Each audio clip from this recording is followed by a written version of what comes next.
Hello dear students, welcome back to my channel. My dear students, ఈ రోజు మనం discuss చేయబోతున్నటువంటి అంశం ఏంటంటే రైల్వేలో అడిగినటువంటి గతంలో అడిగినటువంటి ప్రశ్న మరి ఈసారి కూడా రావడానికి అవకాశం ఉన్నటువంటి ఒక ప్రశ్న. అండ్ క్లాస్ స్టార్ట్ చేసే ముందు ఒక విషయం మీకు నేను గుర్తు చేస్తాను. చాలా మంది ఆస్పిరెంట్స్ 99 రూపాయలు పెట్టి బయాలజీ వీడియో క్లాసులు తీసుకున్నారు. తీసుకునే అభ్యర్థి నేను ఒకటి చెప్తున్నా చూడండి. బయాలజీ సిలబస్ ఫస్ట్ రైల్వేలో మనకు తెలియాలి కదా. అండ్ తెలియాలి కాబట్టి మీ అందుకే ఏం చెప్పానంటే గతంలో అంటే యూట్యూబ్ లో లాస్ట్ వీడియోలో జనరల్ సైన్స్ సిలబస్ విశ్లేషణ అన్న ఒకసారి సిలబస్ చూడండి. చూసిన తర్వాత ప్రిపరేషన్ ప్రారంభించండి. అండ్ అదే విధంగా బాటనీ పార్ట్ వస్తుందా అంటే బాటనీలో రెండు పాఠాలు మనకి రైల్వేకి వెయిటేజ్ ఉన్నటువంటి అంశాలు. అదే విధంగా మనకి నోటిఫికేషన్ వచ్చిన తర్వాత వాళ్ళు పెట్టే సిలబస్ ను కూడా ఒకసారి మనం చూసిన తర్వాత ఎడిషనల్ గా చేయాల్సి ఉంటది. అండ్ అదే విధంగా రైల్వే సిలబస్ కి వచ్చేసరికి జనరల్ సైన్స్ వాళ్ళు మెన్షన్ చేసింది ఏంటంటే 8వ తరగతి 9వ తరగతి 10వ తరగతి ఎన్సీఆర్టీస్ చదివితే చాలు అని చెప్పి మనకి ఉన్నటువంటి సమాచారం. రైల్వేలో 8, 9, 10వ తరగతిలో ఉన్నటువంటి ఎన్సీఆర్టీ పాఠ్య పుస్తకాలను మనం చదవాల్సి ఉంటది అనమాట. అందుకే మీకు ఆల్రెడీ ఇప్పటిదాకా చేసిన ఎన్సీఆర్టీ బేస్డ్ వీడియోసే. కానీ 8, 9, 10వ తరగతి ఏదైతే ఉందో ఈ 3 తరగతుల్లో ఎన్సీఆర్టీ కవర్ చేస్తే మరి బాటనీ పార్ట్ ఎక్కడ సార్? బాటనీ పార్ట్ కి సపరేట్ గా జువాలజీ పార్ట్ సపరేట్ గా మనం చదవాల్సినటువంటి అవసరం లేదు. క్యుములేటివ్ గా చదువుకోవాలి. ఇచ్చినటువంటి ప్రశ్నలు 6 నుంచి 9 ప్రశ్నల్లో జువాలజీ దగ్గర నుంచి 6 ప్రశ్నలు ఉంటాయి. ఒక 2 లేదా 3 ప్రశ్నలు బాటనీ నుంచి ఉంటాయి. కాబట్టి స్కోప్ ఎక్కువ జువాలజీకి ఉంది. అందుకే మీ కోరిక మేరకే ఒక తమ్ముడు అడిగారు ఏంటంటే సార్ బాటనీ పార్ట్ ఉండదా అంటే నిజంగా బాటనీ పార్ట్ 1 నుంచి 2 ప్రశ్నలే ఉంటాయి. అది నేను మరొకసారి మీకు గుర్తు చేస్తా ఉన్నా. అండ్ ఇది 2 ప్రశ్నలే ఉంటాయి 1 ప్రశ్న ఉంటాయి అనడానికి నేను ప్రూఫ్ కూడా మీకు నేను ఒకసారి చూపిస్తున్నా. ఇదిగోండి ఈ బుక్ రైల్వేలో ఇచ్చినటువంటి ప్రీవియస్ ప్రశ్నలు. ఈ ప్రీవియస్ ప్రశ్నలు అన్ని కూడా ఇంగ్లీష్ మీడియం లో ఉన్నవి. ఓకేనండి, ఇంగ్లీష్ మీడియం లో ఉన్నటువంటి ప్రశ్నలు ఇలా ప్రతి ప్రశ్నలు కూడా ఇందులో ఉన్నాయి. ఇందులో రైల్వేలో ఇచ్చినటువంటి ఇక్కడ ఓవరాల్ గా ఒక 2000 ప్రశ్నలు ఉన్నాయి ప్రీవియస్ ప్రశ్నలు. ఈ 2000 ప్రీవియస్ ప్రశ్నల్లో కూడా బాటనీ 2000లో ఒక 300 ప్రశ్నల కన్నా తక్కువే ఉన్నాయి. ఎందుకంటే సిలబస్ మీద ఉన్నటువంటి అవగాహనతో నేను చెప్తున్నాను. నేను కూడా ఇక్కడ కేవలం యూట్యూబ్ లో మీకు కనిపిస్తా ఉన్నానేమో గానీ నేను కూడా తెలంగాణ ఆంధ్రాలో కూడా రకరకాల ఇన్స్టిట్యూట్ లో కాంపిటేటివ్ ఇన్స్టిట్యూషన్ లో పనిచేసిన వాడిని. అండ్ అదే విధంగా రైల్వే పరీక్షలు కూడా నేను చాలా సార్లు రాసిన వాడిని. కాబట్టి నాకు కూడా అనుభవం ఉంది. నేను అందుకే అనుభవంతో చెప్తున్నాను. బాటనీ నుంచి వెయిటేజ్ తక్కువ. చదివేటప్పుడు ఇంటర్మీడియట్ బాటనీ పుస్తకం ఇంటర్మీడియట్ జువాలజీ పుస్తకం 2 కలిపి నువ్వు చదివిన తర్వాత ఎగ్జామ్ కి వెళ్ళిన తర్వాత క్వశ్చన్ పడతాడు తెలుసా? మానవ శరీరంలో 2వ అతిపెద్ద గ్రంథి ఏదో అడుగుతాడు. ఏ క్లాస్ లో ఉందండి? అది 10వ తరగతిలో ఉందన్నమాట. ఆ డెప్త్ చదువు అవసరమా? డెప్త్ చదివితే సబ్జెక్ట్ వచ్చింది అండ్ సిలబస్ చదివితే ఉద్యోగం వచ్చింది. ఆ ఒక్క పాయింట్ మీరు మైండ్ లో పెట్టుకోండి. అర్థమైందా? నీకు ఇక్కడ బయాలజీ ప్రశ్నలు ఎక్కడ నుంచి వస్తున్నాయో తెలుసుకుని చదవడానికి ఉత్తమం తప్ప సబ్జెక్ట్ మొత్తం నేర్చేసుకుంటా అంటే సబ్జెక్ట్ నేర్చుకుని నీకు ఉద్యోగం ఎలా వస్తుందమ్మా? నీకు ఎంసీక్యూస్ అనేవి ఎక్కువ మల్టిపుల్ చాయిస్ క్వశ్చన్స్ ప్రాక్టీస్ చేయాలి. సిలబస్ ఏముందో తెలుసుకోవాలి. అండ్ ఎన్సీఆర్టీస్ కవర్ చేసామా లేదనేది తెలుసుకోవాలి. అందుకే మీ కోరిక మేరకే బాటనీ జువాలజీ సపరేట్ కాదు, బయాలజీ ఒకటే 6 నుంచి 9 ప్రశ్నలు వస్తాయి. మరి అందుకే ఏం చెప్తానంటే ఆల్రెడీ యాప్ లో కొన్ని వీడియోస్ 34 వీడియోలు ఉన్నాయి.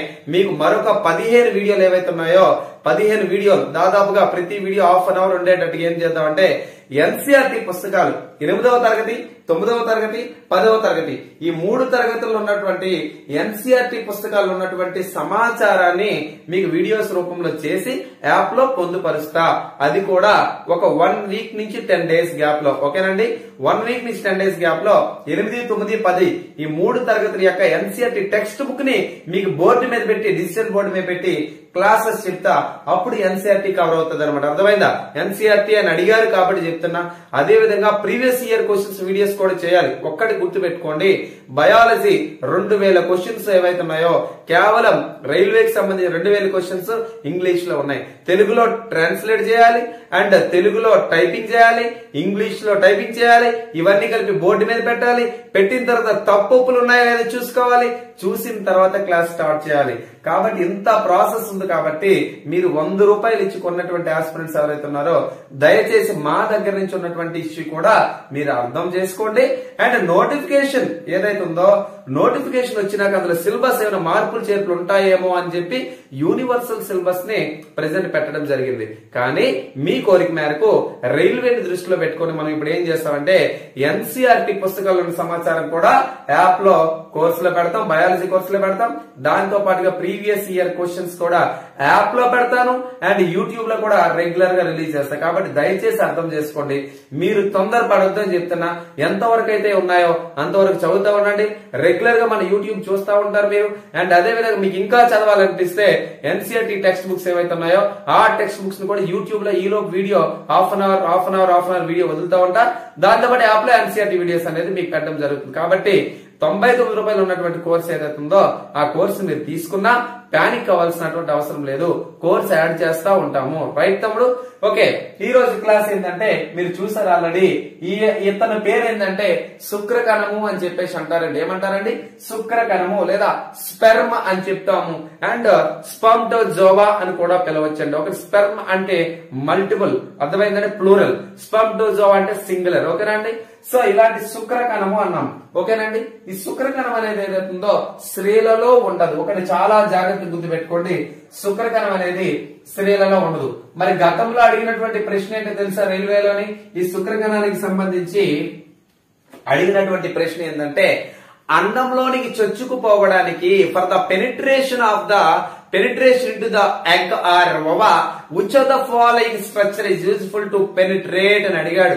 అండంలోనికి శుక్రకణం చొచ్చుకుపోవడానికి ఉపయోగపడుతున్నటువంటి నిర్మాణం ఏందయ్యా అని అడిగి ఇక్కడ ఉన్నటువంటి ఆప్షన్స్ లో ఇక్కడ అక్రోసోమ్ ఒకటి, ప్లాస్మా త్వచము, కేంద్రకము అండ్ మైటోకాండ్రియా 4 ఆప్షన్ ఇవ్వడం జరిగింది. అంటే మీరు రైట్ ఆన్సర్ ఏం తీసారంటే రైట్ ఆన్సర్ మనకి ఇక్కడ అక్రోసోమ్ అనేది రైట్ ఆన్సర్ గా చెప్తా ఉన్నాము. ఒకసారి శుక్రకణం తీసుకుంటే ఈ శుక్రకణం అనేది సాధారణంగా ఇది కూడా ఏకకణ జీవి. ఇందులో ఏకకణం కలిగినది అండ్ కేంద్రకం ఉంటుంది. కేంద్రకం అంటే ఇంగ్లీష్ లో న్యూక్లియస్ అని అంటారు సార్. మెడ అంటే నెక్. శుక్రకణాన్ని 3 భాగాలుగా విడగొడతాం. ఇక్కడ ఉన్నటువంటి ఈ భాగం అంతా కూడా తల భాగము లేదా హెడ్ రీజన్ అంటారు. అండ్ మధ్యలో ఉండేది మెడ భాగము అండ్ ఇక్కడ చివరి ఉండేది తోక భాగం లేదా టైల్ రీజన్ అని చెప్పి అంటారు. ఇందులో కూడా మైటోకాండ్రియా ఉంటుంది. శుక్రకణాల కదలికలకు ఉపయోగపడడానికి మైటోకాండ్రియా శక్తిని ఏటీపీ రూపంలో ఇస్తుందండి. ఏ రూపంలో ఇస్తుందండి? ఏటీపీ రూపంలో. ఇంకోటి మైటోకాండ్రియా కనుగొన్నవాడు సి బెండా, కార్ల్ బెండా అని చెప్పేసి అంటారండి. ఈ మైటోకాండ్రియా గురించి నెక్స్ట్ క్లాస్ లో మనం డిస్కస్ చేద్దాం. ఓకేనా? గుర్తు పెట్టుకోండి, యాప్ లో తీసుకునే వారు ఎవరైతే ఉన్నారో యాప్ లో తీసుకునే వారు కూడా ఈ యూట్యూబ్ లో ఉన్న వీడియోస్ వినడం ద్వారా మీకు ఎన్సీఆర్టీ సిలబస్ ని బేస్ చేసుకుని యూట్యూబ్ లో వీడియోస్ చెప్పడం జరిగింది. ఇలా చెప్పడం వల్ల సబ్జెక్ట్ మీకు బాగా ఎన్హాన్స్ అవుతుంది, ఉద్యోగానికి దగ్గర పడతా ఉంటారు. కాబట్టి నిరాశ నిస్పృహ లేకుండా ఓపికతో వినడానికి ప్రయత్నించండి. ఓకేనా? Right sir. మరి ఇలాంటి శుక్రకణం గురించి మాట్లాడదాం. శుక్రకణం అనేది ఏదైతే ఉందో శుక్రకణం అనేది ఇది సాధారణంగా మేల్ గ్యామెట్ గా మనం పిలుస్తా ఉంటాం. ఎవరు పిలుస్తారండి? Male gamete. మేల్ గ్యామెట్ అంటే పురుష సంయోగ బీజము అని చెప్పేసి మనం అంటాం సార్. ఏమంటామండి? పురుష సంయోగ బీజము అని చెప్పేసి అంటారు. ఓకేనండి? ఇక్కడ ఉన్నటువంటి శుక్రకణం అనేది ఉత్పత్తి అయ్యే విధానాన్ని ఈ పద్ధతిని ఏమంటారంటే స్పెర్మటోజెనిసిస్ అని చెప్పి అంటారు. ఏమంటారండి? స్పెర్మటోజెనిసిస్ అంటారు. శుక్రకణాలు ఉత్పత్తి అవడాన్ని స్పెర్మటోజెనిసిస్ అని చెప్పేసి అంటారండి. అండ్ శుక్రకణాలు ఉత్పత్తి అవడానికి స్పెర్మటోజెనిసిస్ అన్నాము. మరి టీనేజ్ పిల్లలు 13 సంవత్సరాల నుంచి 19 సంవత్సరాల మధ్యలో ఈ శుక్రకణాలు అనేవి సాధారణంగా వాళ్ళు కౌమార దశ లేదా అడాలసెంట్ ఏజ్ కి వచ్చినప్పుడు యాక్టివేట్ అవుతా ఉంటాయి. 13 నుంచి 19 సంవత్సరాల వయసుకి శుక్రకణాలు అనేవి ఉత్పత్తి అవుతాయి. దేని సమక్షంలో అంటే GnRH అని చెప్పి ఒక హార్మోన్ సమక్షంలో. GnRH అంటే గొనాడోట్రోపిక్.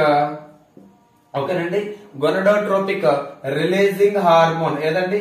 గొనాడోట్రోపిక్ రిలీజింగ్ హార్మోన్ అని పిలుస్తున్నటువంటి ఒక హార్మోన్ సమక్షంలో ఈ హార్మోన్ అనేది ఈ వయసు పిల్లల్లో శుక్రకణాలు ఉత్పత్తి అయ్యేలా చేసిద్ది అనమాట. గుర్తుపెట్టుకోండి. ఓకేనా? అయితే ఇక్కడ శుక్రకణాలు 13 నుంచి 19 సంవత్సరాల పిల్లల్లో ఉత్పత్తి అవ్వడానికి కారణమైంది. ఇలా ఒక్కసారి ఉత్పత్తి అయిన తర్వాత ఏమవుతుందంటే ఇదే GnRH అనే హార్మోన్ ఏదైతే ఉందన్న, ఈ హార్మోన్ బ్రెయిన్ కిందన బఠానీ గింజ ఆకారంలో ఒక గ్రంథి ఉంటుందండి. ఒక గ్రంథి ఉంటుంది. ఆ గ్రంథి పేరు పీయూష గ్రంథి అని చెప్పి అంటారు, లేదా పిట్యూటరీ గ్లాండ్ అని చెప్పి అంటారు. సార్ ఏమంటారండి? పీయూష గ్రంథి లేదా పిట్యూటరీ గ్లాండ్ అంటారు. ఈ పిట్యూటరీ గ్లాండ్ లేదా పీయూష గ్రంథిని యాక్టివేట్ చేసింది ఎవరు చేసిందండి?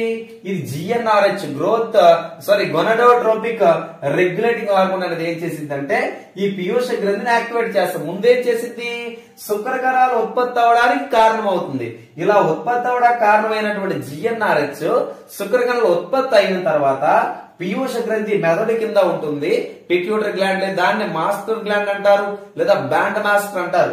ఈ పిట్యూటరీ గ్లాండ్ యాక్టివేట్ చేసి ఏం చేసిందంటే ఇక్కడ గొనాడోట్రోపిన్స్ అని పిలుస్తున్నటువంటి, ఓకేనండి, గొనాడోట్రోపిన్స్ లేదా గొనడోట్రోపిక్ హార్మోన్స్ అని పిలుస్తున్నటువంటి ఇద్దరు అక్కా చెల్లెళ్ళు ఉంటారు. మనం గుర్తుపెట్టుకోండమ్మా. ఈ GnRH అనేది శుక్రకణాలు మొదటికి ఉత్పత్తి అవడానికి కారణమైంది కదా, ఇది పీయూష గ్రంథిని యాక్టివేట్ చేసి ఇద్దరు అక్కా చెల్లెలను మళ్ళీ యాక్టివేట్ చేసింది అనమాట. ఇద్దరు హార్మోన్స్ రిలీజ్ చేస్తా ఉంటారు. దాని పేరు FSH ఒకటి, రెండోది LH ఒకటి. ఇక్కడ FSH అంటే ఏంటంటే ఫాలికల్ స్టిమ్యులేటింగ్ హార్మోన్, ఓకేనండి. ఫాలికల్ స్టిమ్యులేటింగ్ ఏంటి sir? Follicle stimulating hormone FSH అంటారు. తర్వాత ఇంకోటి ఏది? LH అంటే లూటినైజింగ్ హార్మోన్. ఏదండి? Luteinizing hormone. ఇక్కడ ఉన్నటువంటి FSH, LH ఈ రెండు ఏం చేస్తాయంటే మొదటిగా GnRH శుక్రకణాల ఉత్పత్తికి ఉపయోగపడింది కదా, ఇలాంటి శుక్రకణాలు నిరంతరాయంగా ఉత్పత్తి కావడానికి కారణమైనటువంటి హార్మోన్స్ ఎవరంటే వీళ్ళిద్దరు అనమాట. గుర్తుపెట్టుకుంటాం. ఎవరెవరు? FSH, LH. ఎగ్జామ్ క్వశ్చన్ రావచ్చునా? శుక్రకణాలు యవ్వన వయసులో లేదా యుక్త వయసులో లేదా కౌమార దశలో శుక్రకణాలు ఉత్పత్తి అవడానికి కారణం ఎవరంటే GnRH అమ్మ. అలా కాకుండా గుర్తుపెట్టుకుని క్వశ్చన్ మళ్ళీ ఫ్రేమ్ చేస్తాం చూడండి. యవ్వన దశ కదా, కౌమార దశ లేదా అడాలసెంట్ ఏజ్ లో అంటే టీనేజ్ లో శుక్రకణాలు ఉత్పత్తి అవడానికి కారణం GnRH. అలా కాకుండా యువకులలో లేదా మానవులలో శుక్రకణాలు తయారవుతా ఉండడానికి ఉపయోగపడే హార్మోన్లు ఏమంటే FSH, LH. ఇవి ఎప్పుడు ఒకసారి ఉత్పత్తి అయిన తర్వాత, మొదటిసారి ఉత్పత్తి అవడానికైతే GnRH అనమాట. ఓకే, ఇక్కడ దాకా ఓకే కదా. తర్వాత శుక్రకణాల పెరుగుదల అనేది దేని ద్వారా పెరుగుతాయి? దేని వలన పెరుగుతాయి? శుక్రకణాల యొక్క గ్రోత్, దాని యొక్క పెరుగుదల అనేది మైటోసిస్ అనే పిలుస్తున్నటువంటి ఒక సెల్ డివిజన్ ద్వారా, అంటే దీనినే సమవిభజన అని చెప్పి అంటారు. ఏమంటారండి?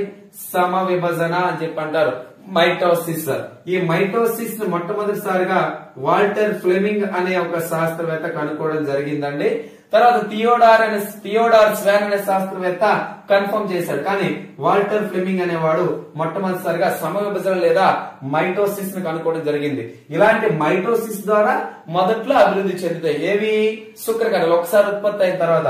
ఇలా ఉత్పత్తి అయిన తర్వాత ఇక్కడ ఉన్నటువంటి స్పెర్మ్ శుక్రకణం ఏదైతే ఉందో, శుక్రకణం అనేది ఒక కణమే కదా, ఆ కణం ఏం చేసిందంటే అమ్మా మియోసిస్ 1. ఏంటమ్మా? మియోసిస్ 1. దీనినే క్షయకరణ విభజన 1. ఏదమ్మా? క్షయకరణ విభజన 1 అని పిలుస్తున్నటువంటి ఒక దశలో సెల్ డివైడ్ అయ్యి లేదా శుక్రకణం డివైడ్ అయ్యి ఏం చేసిందంటే, ఇదిగోండి ఇక్కడ మొదటగా అభివృద్ధి చెందేటప్పుడు ఏం చేసిందంటే శుక్రకణంలో 46 క్రోమోజోమ్లు ఉంటాయి. ఎన్ని ఉంటాయమ్మా? మొట్టమొదటిసారిగా శుక్రకణం అభివృద్ధి చెందింది దేని ద్వారా? మైటోసిస్ ద్వారా. అభివృద్ధి చెందేటప్పుడు 46 క్రోమోజోమ్లు ఉన్నాయి. తర్వాత మియోసిస్ 1 లేదా ఇక్కడ మియోసిస్ 1 లేదా క్షయకరణ విభజన 1 జరిగిన తర్వాత ఈ 46 క్రోమోజోములు కాస్త 23 జతల క్రోమోజోములుగా మారిపోతాయి అన్నమాట. 23 జతల్లో 22 జతలను ఆటోజోమ్స్ అని అంటారు నాన్న. ఏమంటారమ్మా? ఆటోజోమ్స్. 23వ జతని అల్లోజోమ్స్ అంటారు, లేదా సెక్స్ క్రోమోజోమ్స్ అని చెప్పేసి అంటా ఉంటారండి. ఒక 22 జతలు ఆటోజోమ్స్, 23వ జతను అల్లోజోమ్స్ అంటారు. ఇలా ఈ విధంగా శుక్రకణాలు అనేవి విభజన చెందుతా ఉంటాయి. విభజన చెందుతాయి అని చెప్పినాము. అండ్ FSH, LH అని చెప్పేసి అన్నాం. మరి శుక్రకణం అనేది అండంలోకి వెళ్ళిన తర్వాత, అండం అంటే స్త్రీ యొక్క అంటే చూడండి, కలయికి చెందిన ఒక పురుషుడు స్త్రీ కలయికి చెందినప్పుడు ఏంటంటే ఒకసారి శుక్ర కణాలు బయటికి పంపించేటప్పుడు 200 నుండి 300 మిలియన్ల శుక్ర కణాలు అనేవి ఇక్కడ స్ఖలనం జరుగుతుంది. అంటే ఎగ్జాక్యులేషన్ జరుగుతుంది. స్త్రీ యొక్క యోని లోపల ఉన్నటువంటి గర్భాశయ ముఖద్వారం లేదా యుటరస్, ఓకే, ఇక్కడ సెర్విక్స్ అని చెప్పేసి అంటే గర్భాశయ ముఖద్వారం, ఓకేనండి. అంటే పురుషాంగం అనేది స్త్రీ యొక్క గర్భాశయ ముఖద్వారంలోకి వెళ్ళిన తర్వాత శుక్ర కణాలు ఉత్పత్తి చేస్తాయి. ఎన్ని అంట? 200 నుంచి 300 మిలియన్ శుక్ర కణాలు ఉత్పత్తి చేయడం జరుగుతూ ఉంటదంట. అందులో ఇక్కడ ఉన్నటువంటి 200, 300 మీరు ఒక 100% అనుకుంటే 100లో 60% ఏవైతే ఉన్నాయో 60% అనేవి కదులుతూ ఉంటాయి. ఏముంటాయండి? కదులుతూ ఉంటాయి. ఒక 40% మాత్రం విగరస్ మొటిలిటీ, బాగా కదులుతా ఉంటాయి. అదే విధంగా అధిక సామర్థ్యం కలిగినటువంటి శుక్ర కణాలు అన్నమాట. ఓకేనండి, అధిక సామర్థ్యం శుక్ర కణాలు. ఈ శుక్ర కణాలు కదులుతూ ఉంటాయి. అండంలోకి చొచ్చుకొని లోపలికి వెళ్ళిపోవడానికి యాక్రోసోమ్ అని పిలుస్తున్నటువంటి ఈ భాగం ఏదైతే ఉందో ఈ భాగం అండానికి రంధ్రం చేసుకుని లోపలికి వెళ్ళిపోద్ది అనమాట. ఇలాంటి శుక్ర కణంలోనే ఒక 3 రకాల ఎంజైమ్లు ఉంటాయి. అందులో మనకి ప్రధానమైనటువంటి ఎంజైమ్లు ఏంటంటే హైలోరుడినేజ్. ఏదండి? అందులో ప్రధానమైనది హైలోరుడినేజ్ అని పిలుస్తున్నటువంటి ఒక ఎంజైమ్. ఈ ఎంజైమే ఇక్కడ ఉన్నటువంటి యాక్రోసోమ్ నుండి అండంలోకి చొచ్చుకోవడానికి ఉపయోగపడుతుంది, హైలోరుడినేజ్. రెండోది ఇంకోటి ఏంటంటే ప్రోటియేజ్ అని పిలుస్తున్నటువంటి మరొక ఎంజైమ్. ఏదండి? ప్రోటియేజ్ అనేది. ఇంకొక ఎంజైమ్ ఏంటో తెలుసా? పాస్పటేజ్ అంటారు. ఏమంటారండి? పాస్పటేజ్. ఇలా 3 రకాల ఎంజైమ్లు ఉంటాయి. Intermediate second year zoology text book లో మనకు కనబడతా ఉంటాయండి. ఓకేనా? ఇంటర్మీడియట్ సెకండ్ ఇయర్ జువాలజీలో ఎన్సీఆర్టీ లింక్ చేసే పలుగా చెప్తున్నారు. శుక్రకణంలో ఉండే ఎంజైమ్లు హైలోరుడినేజ్, ప్రోటియేజ్, పాస్పటేజ్. 3 రకాల ఎంజైమ్లు ఏం చేస్తాయంటే అండంలోకి చొచ్చుకెళ్ళిపోవడానికి ఉపయోగపడతా ఉంటాయి. అండ్ శుక్రకణం కదలడానికి అందం చుట్టూ కదలడానికి ఈ తోక భాగం ఉపయోగపడుతుంది. దీనికి కావాల్సిన శక్తిని అందించడానికి మైటోకాండ్రియా అని పిలుస్తున్నది యొక్క కణనాంగము లేదా సెల్ ఆర్గనల్ ఉంటుంది. దీని పేరు దీన్ని కనుక్కున్నవాడు ఎవరంటే కార్ల్ బెండా. దీని పేరు పెట్టిన వాడు కార్ల్ బెండా. అండ్ దీనికి కనుక్కున్నవాడు ఎవరంటే కొలికర్ మరియు పలేడ్ అని పిలుస్తున్నటువంటి శాస్త్రవేత్తలు. ఓకేనా? ఇది శుక్రకణానికి సంబంధించినటువంటి అంశాలు అండ్ ప్రీవియస్ లో అడిగినటువంటి క్వశ్చన్ కూడా. కాబట్టి జాగ్రత్తగా గుర్తుపెట్టుకోండి. ఓకేనమ్మా? Right. Thanks for watching this video. Thank you very much.